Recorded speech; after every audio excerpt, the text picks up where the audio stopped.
ಸ್ತಂಭಕ್ಕೆ ನಿಂತ ನಮ್ಮ ಸ್ತಂಭದಲ್ಲಿ ನಾವು ಒಂದು ಕಂಬವನ್ನ ದಾಸ ಕಂಬ ಅಂತ ಮಾಡ್ತೀವಿ. ದಾಸ ಕಂಬವನ್ನು ಹಾಕಿಕೊಂಡಾಗ ದಾಸತ್ವ ಬರುತ್ತೆ ಅಂತ ಹೇಳ್ತೀವಿ.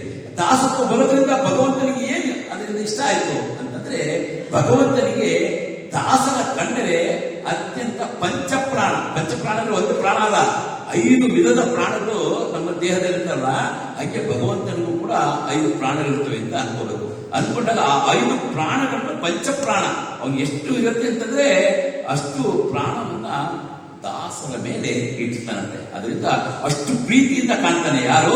ನಮ್ಮ ಪಾಂಡುರಂಗ, ನಮ್ಮ ವಿಠಲ ಭಗವಂತನ ಭಕ್ತರನ್ನ ಅತ್ಯಂತ ಪ್ರೀತಿಸ್ತಾನೆ. ಅದಕ್ಕಾಗಿ ಅವನು ಪಾಂಡುರಂಗನಾಗಿ ಇಟ್ಟಿಗೆ ಮೇಲೆ ಬಂದು ಸೊಂಟ ಮೇಲೆ ಕೈ ಇಟ್ಕೊಂಡ ಪುಂಡರೀಕನ ಸೇವೆಯನ್ನ ಮೆಚ್ಚಿ. ಸೊ ಆದ್ರಿಂದ ನಾವೇನ್ ಮಾಡ್ಬೇಕು, ದಾಸತ್ವವನ್ನು ಪಡೆದಾಗ ಆ ದಾಸತ್ವದಲ್ಲಿ ಅವನಿಗೆ ಅತ್ಯಂತ ಪ್ರೀತಿ ಉಂಟಾಗುತ್ತೆ.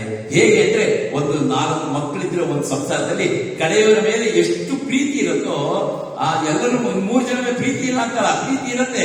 ಆದ್ರೆ ಕಡೆಯವರ ಮೇಲೆ ಅತ್ಯಂತ ಪ್ರೀತಿ ಜಾಸ್ತಿ ಅಪ್ಪ ಅಮ್ಮನಿಗೆ. ಹಾಗೆ ನಮ್ಮ ಅಪ್ಪ ಅಮ್ಮನಿಗೆ ಪಾಂಡುರಂಗ ರುಕ್ಮಿಣಿ ಅಪ್ಪ ಅಮ್ಮನ ಸ್ಥಾನವನ್ನು ಕೊಟ್ಟಾಗ ಅವರಿಬ್ಬರಿಗೂ ದಾಸರ ಕಂಡರೆ ಅತ್ಯಂತ ಪ್ರೀತಿ. ಹೇಗೆ ಕಡೆ ಮಗನ ಮೇಲೆ ಪ್ರೀತಿ ಇರುತ್ತೋ ಅಪ್ಪ ಅಮ್ಮನಿಗೆ, ಆ ಪ್ರೀತಿ ನಮ್ಮ ಅಪ್ಪ ಅಮ್ಮ ಅನ್ಸ್ಕೊಂಡಂತ ಪಾಂಡುರಂಗ ರುಕ್ಮಿಣಿಗೆ ಇರುತ್ತೆ.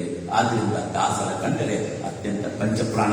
ಆದ್ರಿಂದ ನಾವು ಮೊದಲು ದಾಸತ್ವವನ್ನು ಪಡೆಯಬೇಕಾದ್ರೆ ದಾಸತ್ವವನ್ನು ಅಪ್ಪಿಕೊಂಡು ನಂತರ ಆತನ ಪಾದವನ್ನು ಮುಟ್ಟಿದಾಗ ಅವನಿಗೆ ಬಹಳ ಸಂತೋಷಗೊಂಡು ನಮಗೆ ಬೇಕಾಗ್ತಕ್ಕಂಥ ವರವನ್ನು ನೀಡ್ತಾನೆ ಎಂಬುದಕ್ಕೆ ಈ ಒಂದು ಜ್ಞಾನವನ್ನು